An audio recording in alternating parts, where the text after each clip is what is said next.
Welcome to INT CBT।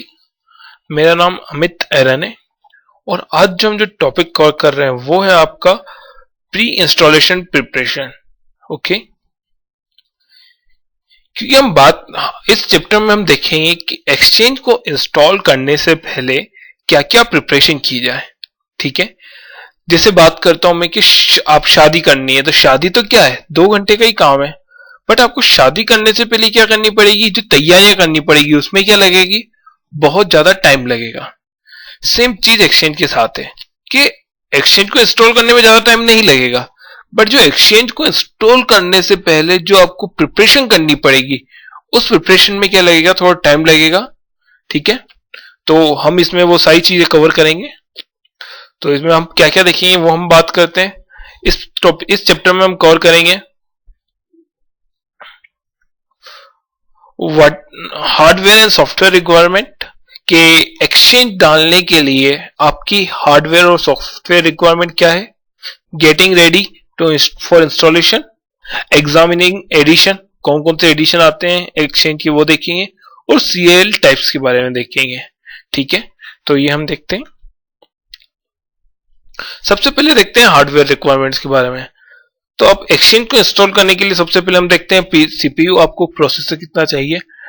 Intel Pentium compatible 800 megahertz और faster 32 bit. मतलब कि Intel में 32 बिट अगर आप यूज कर रहे हैं, 32 बिट प्रोसेसर है, तो आपकी स्पीड कितनी होनी चाहिए, 8 मेगाहर्ट्ज। और इंटेल में x64 बिट प्रोसेसर होना चाहिए, या फिर AMD में भी क्या होना चाहिए, x64 बिट प्रोसेसर होना चाहिए।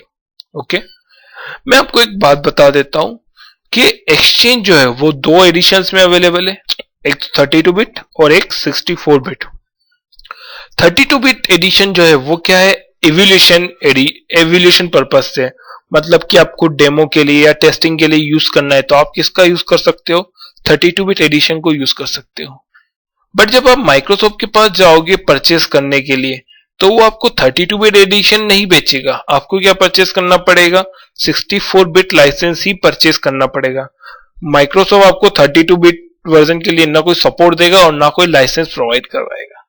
ओके, अब हम बात करते हैं रैम रिक्वायरमेंट के बारे में। तो एक्सचेंज को इंस्टॉल करने के लिए मिनिमम रिक्वायरमेंट कितनी है रैम की, आपकी 2 GB क्या है उसकी मिनिमम रिक्वायरमेंट है।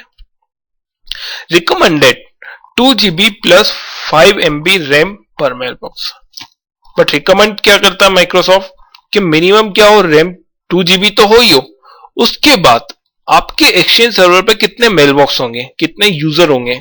सपोज दैट आपके एक्सचेंज पे 200 यूजर है, तो हर यूजर के हिसाब से कितनी रैम होना चाहिए, 5 MB रैम होना चाहिए। मतलब कि 200 इंटू 5 मतलब 1000, 1000 और 2 GB मतलब 1 GB, 1 GB और 2 GB मतलब कि कितना होना चाहिए, 3 GB मेरे पास क्या होना चाहिए, रैम होना चाहिए।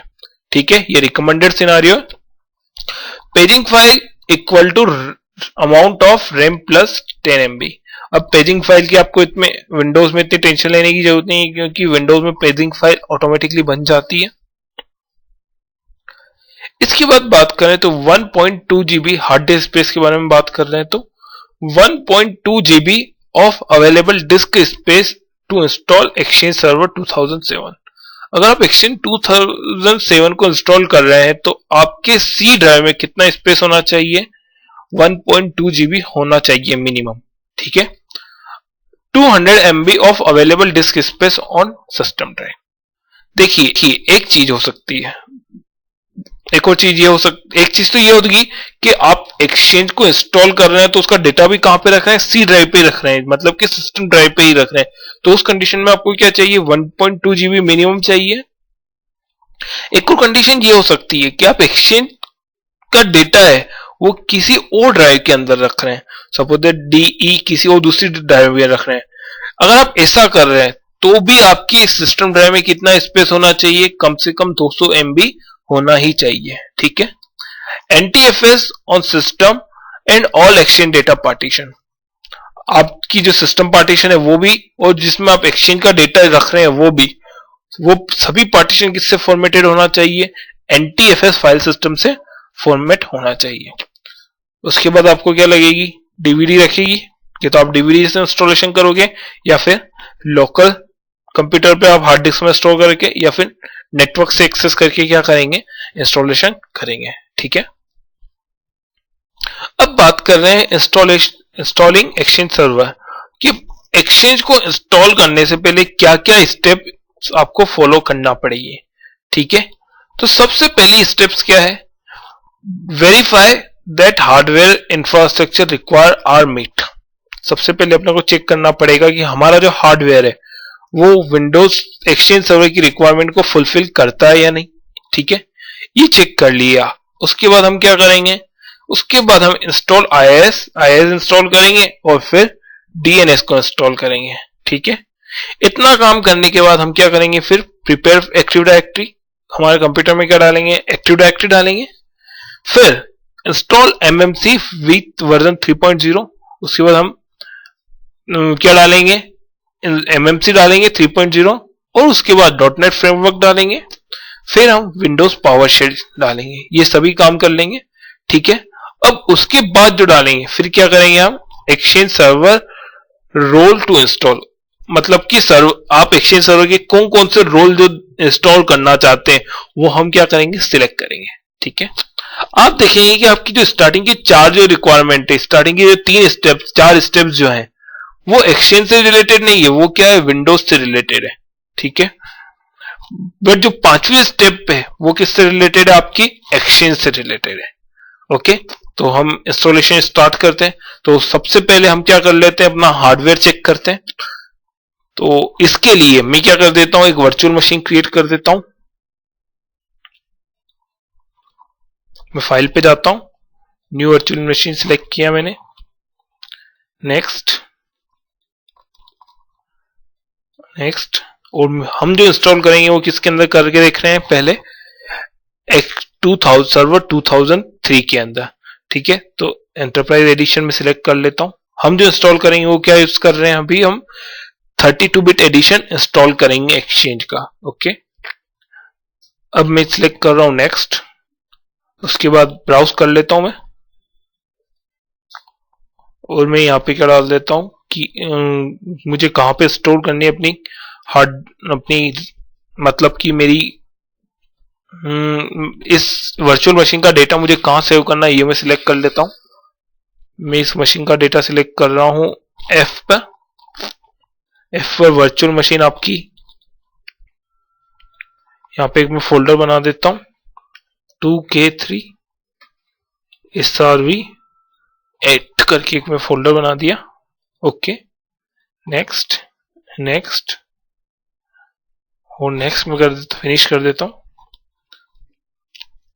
ठीक है, आप देखेंगे कि आपकी क्या बन चुकी है, मशीन बन चुकी है। अब मैं इसकी हार्डवेयर रिक्वायरमेंट देखता हूं कि फुलफिल होती है या नहीं होती है। जैसे आप देखते हैं मेमोरी कितना है इसकी, 384 MB है, तो इसको क्या करनी पड़ेगी, मुझे बढ़ानी पड़ेगी। ठीक है, तो मैं इसकी बढ़ा के कितनी कर देता हूं, 2 GB कर देता हूं। ठीक है, देखिए आपको मिनिमम तो कितनी चाहिए, 2 GB चाहिए, बट अपन किस लिए कर रहे हैं, हम रियल लाइफ में यूज नहीं कर रहे हैं इसलिए इसको भी। ठीक है, हम क्या कर रहे हैं, केवल टेस्टिंग के लिए कर रहे हैं, एक लैब के अंदर इंस्टॉल कर रहे हैं। तो आपका जो काम है वो कितने में भी हो जाएगा, अभी 1 GB में भी हो जाएगा। तो अभी मैं इसको कितना दे रहा हूं, केवल 1 GB दे देता हूं, सफिशियंट है मेरे लिए। इसके बाद ये क्या हो गई, मैंने अपनी हार्डवेयर रिक्वायरमेंट चेक कर ली और मैं अपना लाइन कार्ड जो मोड है वो क्या में डाल देता हूं, ब्रिज मोड में डाल देता हूं। ठीक है, मैं ओके कर देता हूं और मैं क्या कर देता हूं, इसके अंदर सर्वर 2003 की सीडी को इंसर्ट कर देता हूं। हम आईएसओ फाइल यूज कर रहे हैं तो मैं आईएसओ इंसर्ट कर देता हूं।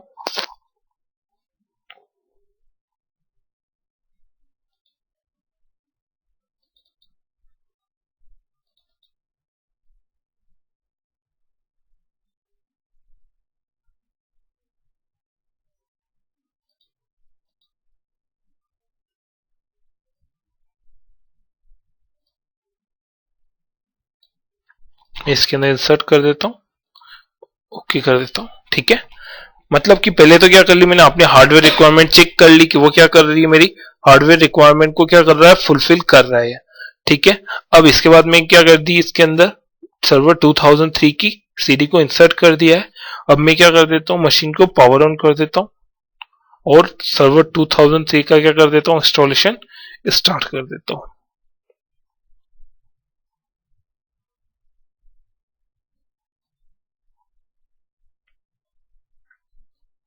मेरा इंस्टॉलेशन स्टार्ट हो चुका है।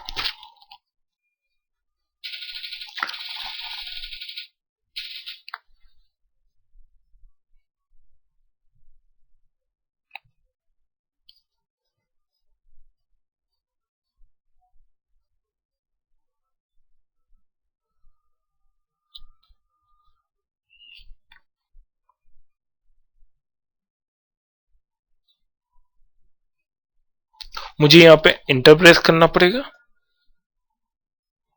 यहाँ पे मैं F8 प्रेस करता हूँ, आई एग्री। ठीक है, ये मेरा पार्टीशन है, मेरी हार्ड डिस्क है। कितना स्पेस है, 40 GB मेरे पास स्पेस है। मैं केवल एक ही पार्टीशन बना देता हूँ, उसी के अंदर सारा इंस्टॉलेशन कर रहे हैं।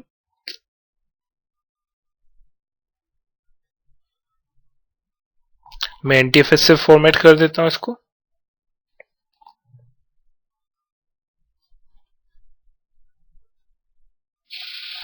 अभी क्या होगा, मेरी हार्ड डिस्क फॉर्मेट होगी और उसके बाद क्या होगा, फाइलें कॉपी होगी। इस फेज के अंदर थोड़ा टाइम लगेगा, तब तक हम वीडियो को पॉज करते हैं और जैसे ही ये कंप्लीट होता है उसके बाद हम फिर से क्या करेंगे, वीडियो को कंटिन्यू करेंगे।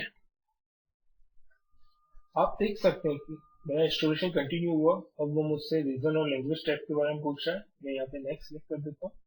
अब वो मेरी कंपनी के नाम के बारे में पूछ रहा है, ऑर्गेनाइजेशन वगैरह। ठीक है, मैं डाल देता हूँ यहाँ पे, मेल डाल देता हूँ, मिड डाल देता हूँ। ओके, उसके बाद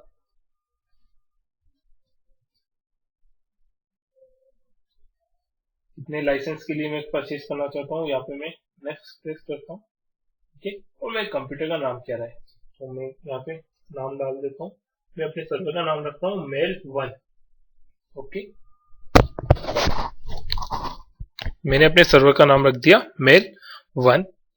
अब मैं क्या कर रहा हूँ, अपना पासवर्ड जो मुझे, मेरा जो पासवर्ड है वो क्या कर देता हूँ, इंटर कर देता हूँ एडमिन के लिए।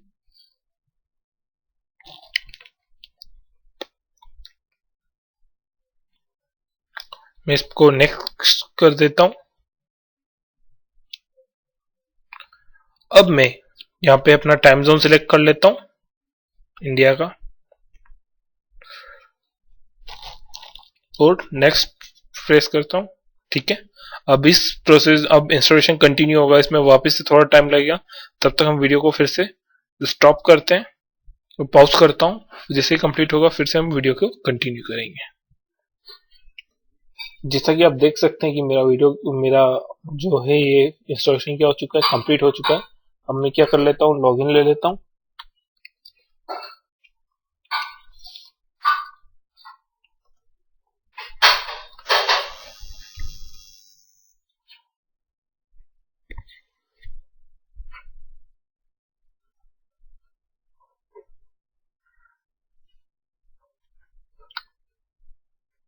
ठीक है, ये हमारा इंस्टॉलेशन क्या हो चुका है, पूरी तरह कंप्लीट हो चुका है। बट अब ये क्या बोल रहा है, सर्विस पैक इंस्टॉल करने के लिए बोल रहा है। तो बट इसको अगर आप करना चाहते हैं तो करिए, अदरवाइज कोई प्रॉब्लम नहीं है। ठीक है, तो इस वीडियो में बस इतना ही। Thank you for watching the video.